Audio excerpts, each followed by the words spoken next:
ದೇಶಾದ್ಯಂತ 80ನೇ ಸ್ವಾತಂತ್ರ್ಯ ದಿನಾಚರಣೆಯ ಸಂಭ್ರಮ ಮನೆ ಮಾಡಿದೆ. ದೆಹಲಿಯ ಕೆಂಪುಕೋಟೆಯಲ್ಲಿ ಮೋದಿ ಧ್ವಜಾರೋಹಣವನ್ನ ನೆರವೇರಿಸಿದರು. 13ನೇ ಬಾರಿಗೆ ಧ್ವಜಾರೋಹಣವನ್ನ ನೆರವೇರಿಸಿದ್ರು ಪ್ರಧಾನಿ ನರೇಂದ್ರ ಮೋದಿ. 2014ರಿಂದ ಇಲ್ಲಿ ತನಕ ಸತತವಾಗಿ 13ನೇ ಬಾರಿಗೆ ಕೆಂಪುಕೋಟೆಯಲ್ಲಿ ಧ್ವಜಾರೋಹಣವನ್ನ ಮಾಡಿದ್ರು ಪ್ರಧಾನಿ. ಕನ್ಯಾಕುಮಾರಿಯಿಂದ ಕಾಶ್ಮೀರದವರೆಗೂ ಸ್ವಾತಂತ್ರ್ಯದ ಸಡಗರ ಮನೆ ಮಾಡಿದೆ. 2047ರ ವೇಳೆಗೆ ಭಾರತ ವಿಕಸಿತ ಭಾರತ ಮಾಡಲು ಸಪ್ತಧಾರ್ ಸೂತ್ರದ ಬಗ್ಗೆ ಮಾತಾಡಿದ್ರು ಪ್ರಧಾನಿ. 83 ನಿಮಿಷಗಳ ಕಾಲ ಪ್ರಧಾನಿ ಮೋದಿ ಭಾಷಣವನ್ನ ಮಾಡಿದರು. ದೇಶದಾದ್ಯಂತ 80ನೇ ಸ್ವಾತಂತ್ರ್ಯ ದಿನಾಚರಣೆಯ ಸಂಭ್ರಮ ಜೋರಾಗಿದೆ. ತ್ರಿವರ್ಣ ಧ್ವಜ ಎಲ್ಲೆಡೆ ರಾರಾಜಿಸ್ತಾ ಇದೆ. ದೆಹಲಿಯ ಕೆಂಪುಕೋಟೆಯ ದೃಶ್ಯವನ್ನ ನೀವು ನೋಡ್ತಾ ಇದ್ದೀರಿ. ಪ್ರತಿ ವರ್ಷದಂತೆ ಈ ವರ್ಷವೂ ದೆಹಲಿಯ ಕೆಂಪುಕೋಟೆಯಲ್ಲಿ ಸ್ವಾತಂತ್ರ್ಯ ದಿನಾಚರಣೆಯ ಸಂಭ್ರಮ ಜೋರಾಗಿತ್ತು. 13ನೇ ಬಾರಿಗೆ ಧ್ವಜಾರೋಹಣವನ್ನ ನೆರವೇರಿಸಿದ್ರು ಪ್ರಧಾನಿ ನರೇಂದ್ರ ಮೋದಿ. ಮುಂದಿನ ಕನಸು ಯೋಜನೆಗಳ ಬಗ್ಗೆ ತಮ್ಮ ಭಾಷಣದಲ್ಲಿ ಮಾತಾಡಿದ್ರು. ಒಟ್ಟು 83 ನಿಮಿಷಗಳ ಕಾಲ ಭಾಷಣ ಮಾಡಿದ್ರು ಪ್ರಧಾನಿ. 2047ರ ವೇಳೆಗೆ ಭಾರತ ವಿಕಸಿತ ಭಾರತ ಮಾಡೋದಕ್ಕೆ ಸಪ್ತಧಾರ್ ಸೂತ್ರದ ಬಗ್ಗೆ ಉಲ್ಲೇಖ ಮಾಡಿದ್ರು ಪ್ರಧಾನಿ. ಅಭಿವೃದ್ಧಿ ಭಾರತಕ್ಕೆ ಮೋದಿಯ ಸಪ್ತಧಾರ ಸೂತ್ರ. ಮೊದಲನೇದಾಗಿ ಉತ್ಪಾದನೆಯನ್ನ ಹೆಚ್ಚಿಸಿ ಜಾಗತಿಕ ಪೂರೈಕೆ ಸರಪಳಿಯ ಕೇಂದ್ರ ಬಿಂದು ಆಗಬೇಕು ಅನ್ನೋದು. ಎರಡನೇದಾಗಿ ಕೃಷಿ ಮತ್ತು ಆಹಾರ ಉತ್ಪನ್ನಗಳು ರಫ್ತಾಗಿ ಜಾಗತಿಕ ಬ್ರ್ಯಾಂಡ್ ಆಗಬೇಕು. ತಂತ್ರಜ್ಞಾನ ಮತ್ತು ನಾವೀನ್ಯತೆ ಕ್ಷೇತ್ರದಲ್ಲಿ ಭಾರತ ಕೇಂದ್ರ ಬಿಂದುವಾಗಬೇಕು. ಅಭಿವೃದ್ಧಿ ಭಾರತಕ್ಕೆ ಮೋದಿಯ ಸಪ್ತಧಾರ ಸೂತ್ರ. 4ನೇದು ದೇಶದಾದ್ಯಂತ ಸಂಪರ್ಕ ಮೂಲಸೌಕರ್ಯ ವ್ಯವಸ್ಥೆ ಅಭಿವೃದ್ಧಿಗೆ ಹೆಚ್ಚಿನ ಒತ್ತನ್ನ ನೀಡಬೇಕು.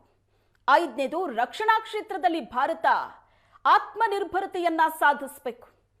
6ನೇದು ಹಸಿರು ಇಂಧನದಿಂದ ಹಸಿರು ಆರ್ಥಿಕತೆ, ಮೀನುಗಾರಿಕೆ, ಕರಾವಳಿ ಪ್ರವಾಸೋದ್ಯಮದ ಮೂಲಕ ನೀಲಿ ಆರ್ಥಿಕತೆಯ ಬಗ್ಗೆ ಉಲ್ಲೇಖ ಮಾಡಿದ್ರು.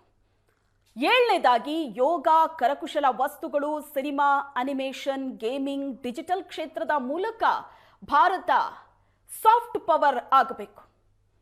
ಈ 7 ಅಂಶಗಳನ್ನ, ಈ 7 ಸೂತ್ರಗಳನ್ನ ಉಲ್ಲೇಖ ಮಾಡಿದ್ರು ಮೋದಿ.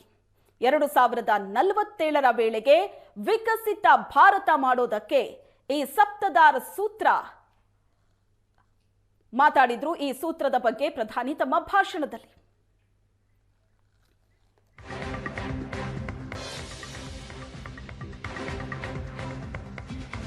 ಮಹಿಳಾ ಮೀಸಲಾತಿಗೆ ಪಕ್ಷಾತೀತವಾಗಿ ಎಲ್ಲರೂ ಬೆಂಬಲ ನೀಡಬೇಕು. ಮಹಿಳೆಯರಿಗೆ ಸಿಗಬೇಕಾದ ನ್ಯಾಯಬದ್ಧ ಹಕ್ಕುಗಳು ಅವರಿಗೆ ಸಿಗಬೇಕು. ಕೆಂಪುಕೋಟೆ ಮೇಲೆ ನಿಂತು ಮನವಿ ಮಾಡ್ತೀನಿ ಅಂದ್ರು ಪ್ರಧಾನಿ ಮೋದಿ. ಎಲ್ಲಾ ಪಕ್ಷಗಳು ಒಗ್ಗಟ್ಟಾಗಿ ಮಹಿಳಾ ಮೀಸಲು ಜಾರಿಗೆ ಮುಂದಾಗಬೇಕು. 33% ಮಹಿಳಾ ಮೀಸಲಾತಿ ಜಾರಿಗೆ ಬೆಂಬಲಿಸೋದಕ್ಕೆ ಒತ್ತಾಯಿಸ್ತೀನಿ. ಮಹಿಳಾ ಮೀಸಲು ಜಾರಿ ಕ್ರೆಡಿಟ್ ಅನ್ನ ನೀವೇ ತಗೊಳ್ಳಿ ಅಂತ ಹೇಳಿದ್ರು ಪ್ರಧಾನಿ. ಆ ಕ್ರೆಡಿಟ್ ನನಗೆ ಬೇಡ, ಆದರೆ ಮಹಿಳೆಯರಿಗೆ ಸಿಗಬೇಕಾದಂತಹ ನ್ಯಾಯಬದ್ಧ ಹಕ್ಕುಗಳೇನಿದೆ, ಸ್ಥಾನಮಾನ ಏನಿದೆ, ಅದು ಸಿಗಬೇಕು ಅನ್ನೋದನ್ನ ಇವತ್ತಿನ ಸ್ವಾತಂತ್ರ್ಯೋತ್ಸವದ ಕಾರ್ಯಕ್ರಮದ ಭಾಷಣದಲ್ಲಿ ಉಲ್ಲೇಖ ಮಾಡಿದ್ರು. ಎಲ್ಲ ಪಕ್ಷಗಳು ಒಗ್ಗಟ್ಟಾಗಿ ಮಹಿಳಾ ಮೀಸಲು ಜಾರಿಗೆ ಮುಂದಾಗಬೇಕು ಅಂತ ಮನವಿ ಮಾಡಿದ್ರು. मैं देश के सभी राजनीतिक दलों से आज लाल किले की प्राचीर से तिरंगे झंडे की छाया में खड़े होकर के प्रार्थना करता हूं, आग्रह करता हूं, आइए उन महिलाओं के सामर्थ्य के पुजारी बनिए, उन महिलाओं के सम्मान में आगे आइए और जल्द से जल्द हमारी माताओं बहनों को 33% विधानसभा और लोकसभा में उनको प्रतिनिधित्व मिले। वे भारत की नीति घड़तर के अंदर अपना योगदान दे। समय की मांग है और मैं सभी राजनीतिक दलों से फिर से आग्रह करता हूं, आइए महिला आरक्षण लागू करके महिला सम्मान में आप भी जुड़िए, आप भी यश लीजिए, आप भी क्रेडिट लीजिए, लेकिन मेरी माताओं बहनों को हक दीजिए। मैं देश